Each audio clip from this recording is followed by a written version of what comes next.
कमजोरों में नहीं कर्म में दिखाना पड़ता है। पुरुषार्थ कमजोरों में नहीं कर्म में दिखाना पड़ता है। और बात जब वजूद पे आ जाए तो जनाब टकराना पड़ता है, तो टकराना पड़ता है। सन्मान्य व्यासपीठ, तज्ञ परीक्षकगण व न्यायपिपासू विद्यार्थी मित्रांनो, मी आज आपल्या समोर आजच्या महिला सबलीकरण धोरणामुळे पुरुष दुर्बल होत चालला आहे अर्थातच विषयाच्या अनुकूल बाजूने मी माझे मत मांडण्यास येथे उभी आहे। मित्रांनो, सरकार जे सबलीकरण धोरण राबवत आहे ती मुळातच भेदभावपूर्ण आहे।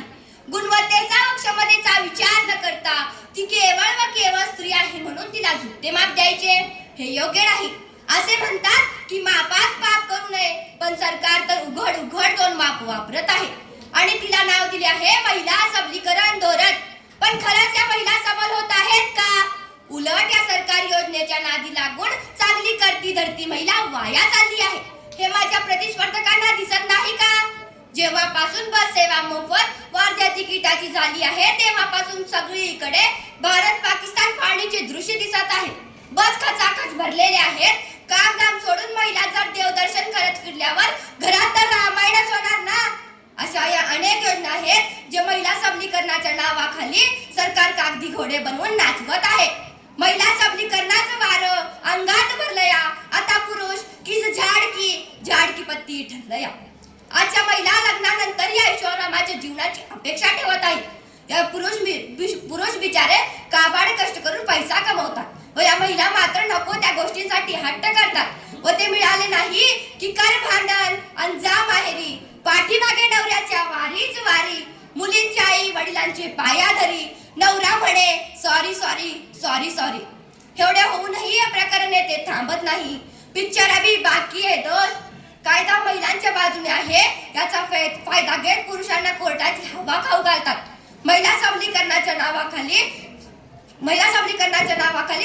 स्वतःच्या संसाराची वाहतात झालेले पाहून कोर्टाच्या पायऱ्या चढता चढता पुरुष कधी दारूच्या दुकानाच्या पायऱ्या चढतो हेही कळत नाही। मित्रांनो, झेलता केस पुरुषांच्या तोंडाला आला आहे फेस। मी खोटा अजिबात बोलत नाही। जे आज समाजात घडत आहे आणि घडून आणलं जात आहे तेच बोलत आहे। माझ्या प्रतिस्पर्धकांनी सांगावं अशा घटनाने पुरुष दुर्बल होणार नाही का? म्हणूनच म्हणते आजच्या महिला सबलीकरण धोरणामुळे पुरुष दुर्बल होत चालला आहे। मित्रांनो, काय सांगू आणि कसं सांगू? या महिला सबलीकरणाने तर भाऊबीज सारख्या पवित्र सणालाही ग्रहण लावले आहे। इकडे नवऱ्याची ऐकून बहीण भावाकडे शेतीत वाटा मागते, मग तिकडे नवऱ्याची बहीण तिच्या भावाकडे शेती मागते। शेवटी रुसून फुगून दोघी न जेवता आपापल्या घरी निघून जातात। मला सांगा, अशा संकटांचा सामना करणारा पुरुष दुर्बल होणार नाही का? महिलांना दुःख झाले की त्या रडतात, पण पुरुषांनी आपले दुःख कोणापुढे मांडावे? मित्रांनो, बॉम्बस्फोट ऐकू येतात व दिसतात, पण शहरातल्या घटस्फोटांचे बॉम्बस्फोट ऐकू येत नाहीत व दिसतही नाही, परिणाम मात्र गंभीर करतात। शहरातल्या पावलं भेटणारे वकील महिला सबलीकरणाचा डोस पाजतात, त्यामुळे महिलांमध्ये कमालीचा अहंकार वाढत आहे। पोटगीसाठी पोटाच्या पोराला वाऱ्यावर सोडणारी महिला पुरुषांना व मुलाबाळांनाही दुर्बल करीत आहे। याकडे महिला आयोग कधी लक्ष घालणार? महिला सबलीकरण धोरणामुळे आणखीन एक गंभीर प्रश्न निर्माण होत आहे, तो म्हणजे घरातल्या लहान मुलांवर संस्कार कोण करणार? आई की वडील? आतापर्यंत वडील पैसा कमावून आणायचे व आई मुलांना नाते गोते सण उत्सव याविषयी संस्कार करायचे, पण आता ती परिस्थिती राहिली नाही।